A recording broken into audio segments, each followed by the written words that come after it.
It may surprise you to realize that much of our understanding of God is incorrect and incomplete, not because the idea of God is false, but because of how that idea has been introduced to us for thousands of years. And yet, we continue repeating the same pattern even today. I say this not to deny the existence of God or the Creator. The question is not whether God exists, but how our understanding of God begins. For most of human history, the concept of God began with an explanation, a fixed description, a final definition, often delivered through a book, a leader, an institution, or authority itself. But explanation was never meant to be the starting point. Observation was, because understanding comes through observation, an insightful look at what is. The difficulty arises when explanations are transferred from one authority to another for acceptance, instead of serving as guides toward personal engagement with the divine through observation. And every time humanity reverses this order, history leaves the same evidence behind. Truth is delayed, certainty becomes fragile, and authority quietly replaces what is. One of the most consequential mistakes humanity made about God was believing that someone else could explain God on our behalf. Because the moment explanation replaces observation, truth stops being discovered and begins to be administered. We didn't misunderstand God. We misunderstood how knowing God begins.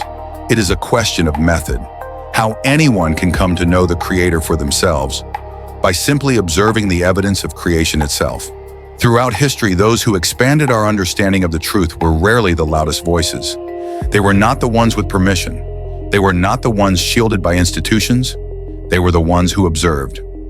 Galileo Galilei didn't change the world because he argued more convincingly. He changed it because he looked. What he observed challenged long-held explanations of how creation functioned.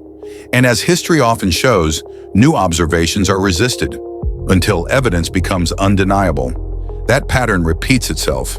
Again and again, truth follows the same order. First, observation, then understanding forms. Only afterward does an explanation emerge. The limitation appears when explanation is treated as final, as though reality has finished unfolding. But creation is not static, it is ongoing, which means observation must remain continuous and explanation must remain provisional. Not because truth is unstable, but because the Creator is always revealing more. But over time, the order was reversed. Explanations began to come first, and observation slowly faded. When that shift happened, certainty became brittle. Most people are still trained this way. Listen to the leader, listen to the priest, listen to the pastor, listen to authority. Explanations are repeated, defended, protected, and eventually treated as untouchable. Yet explanations are not truth. They are attempts to describe truth. And when explanations are shielded from observation, they stop being guides. They become boundaries. This is why observation has always unsettled institutions. Because observation does not ask permission, it does not submit, it does not wait to be approved, it simply looks. Galileo Galilei was not remembered for rebellion, he was remembered for observation. He did not attack God, he did not dismantle faith, he did not challenge heaven. He pointed a telescope at the sky, and what he observed conflicted with long-held explanations that had been accepted with certainty. The earth moved. The heavens were not fixed. Reality remained unchanged by doctrine. That moment was not an attack on the divine. It was an exposure of human certainty, presenting itself as final.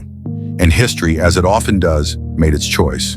Not in favor of authority, not in favor of explanation, in favor of observation, every single time. This same pattern appears everywhere else. Humanity explained the universe before observing it, explained disease before studying it, explained the sky before measuring it, and reality kept correcting those explanations. Not angrily, not defensively, just patiently, until the lesson became impossible to ignore. When observation comes first, truth advances. When explanation comes first, error becomes sacred. And once error becomes sacred, it resists correction. Now pause here and bring this back to God. Why would understanding God work differently from understanding everything else? Why would observation suddenly become dangerous? Why would the Creator be known only through intermediaries, when creation itself is everywhere? If you truly wanted to understand Michelangelo, you wouldn't spend your time arguing over other people's opinions of him. You wouldn't fill your mind with interpretations. You wouldn't get lost debating theories about who he was. You would stand beneath the Sistine Chapel, and you would simply look, and as you did, something would become clear. The painting is not separate from Michelangelo. It is him, his mind made visible. The patience, the discipline, the imagination, the relentless attention to detail. No explanation is required to feel it. The work speaks for itself. The same thing happens when you stand before the Mona Lisa. Before anyone tells you what to think, you already sense intention, restraint, confidence, mystery, and without effort, your thoughts move naturally, from the creation to the Creator. This is how understanding works everywhere else. What is created reflects the one who created it. A product reveals its designer, a building reveals its architect, a brand reveals the philosophy behind it. Creation is not separate from the Creator. It is an expression of them, which leads to a quiet, unavoidable question. If this is how we understand human creators, why do we abandon this approach when it comes to God?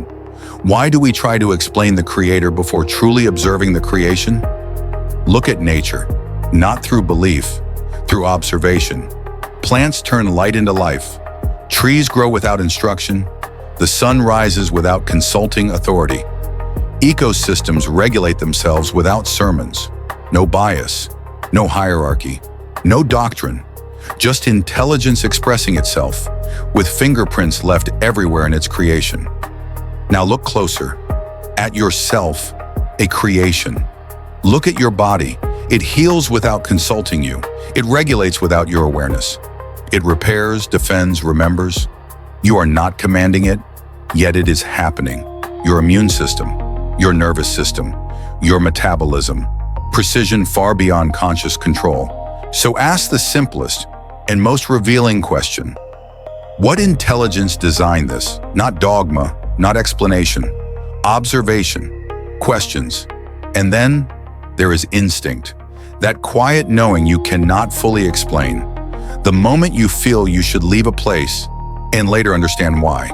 The pull towards something you didn't plan, and somehow things align. The sense of danger before logic arrives.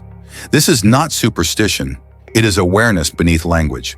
We often ignore it because it wears no titles, because it doesn't ask to be believed, because it makes no claim to authority. Yet instinct is simply observation turned inward. And this is why the words attributed to Yeshua remain unsettling when taken seriously. The kingdom of God is within you and among you, not inside institutions, not secured behind hierarchy, not governed by special access, within and around. Which means no one owns it, no one monopolizes it, no one stands between awareness and the one who is aware. So why is explanation so often preferred? Because explanations can be managed, observation cannot. When people observe for themselves, authority loosens its grip, fear loses leverage, exclusivity dissolves. Because once you see, permission is no longer required. That is why certainty is guarded, why questioning feels dangerous, why belief is emphasized over awareness. Yet the Creator is not distant, not hidden, not confined. The evidence is everywhere, in sunlight, in breath, in instinct, in growth, in order, in chaos resolving itself. Creation carries the fingerprint of the Creator. It always has. So perhaps truth does not begin with explanation. Perhaps it begins with courage. The courage to stop repeating what you were told. The courage to pause. The courage to look. Galileo Galilei did not change the world by arguing theology. He changed it by paying attention. So did Isaac Newton. So did Albert Einstein. And history continues to confirm the same quiet truth. Truth reveals itself through observation. Explanation follows later. But explanation passed down over time by humans can be distorted or mixed with agendas. So do not rush to believe. Do not rush to reject. Just observe. Look within. Look around. And notice what changes.